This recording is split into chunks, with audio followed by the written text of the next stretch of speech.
வணக்கம். இன்றைக்கி நம்ம ஆலோவேரா பிளான்ட்டில் நிறைய பேபி பிளான்ட்ஸ் இருந்துச்சு. அது எல்லாமே எடுத்துகிட்டு நம்ம பிளான்ட்டை நம்ம தனியாக ப்ளேஸ் பண்ண போகிறோம்.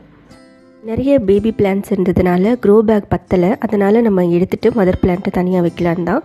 இந்த பேபி பிளான்ட்ஸை நம்ம யாருக்கு வேணாலும் கொடுக்கலாம், தனியாக ஒரு பாட்டில் வச்சுட்டு. இப்போ நல்ல ஒரு பெரிய க்ரோ பேக்கில் நிறைய மண் வச்சு இந்த மதர் பிளான்ட்டை மட்டுமே நான் வைக்கிறேன். இதை சுற்றி நம்ம மண் நல்லா போட்டு கவர் பண்ணிக்கணும். அதுக்கப்புறமா தண்ணி நம்ம தெளித்து விட்டுக்கலாம். ஒரு பிளான்ட்லேருந்து நம்மளுக்கு நிறைய பிளான்ட்ஸ் குட்டி குட்டியாக நம்மளுக்கு கிடைக்கும்.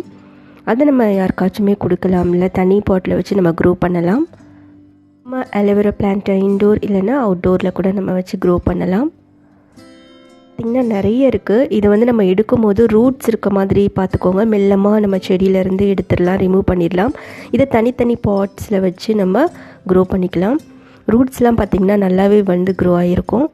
ரூட்ஸ் இல்லாத பிளான்ட் நம்ம வைக்க முடியாது.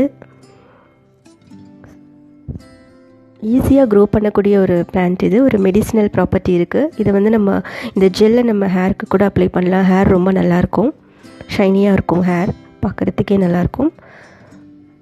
வீடியோ வாட்ச் பண்ணதுக்கு நன்றி. தேங்க்யூ.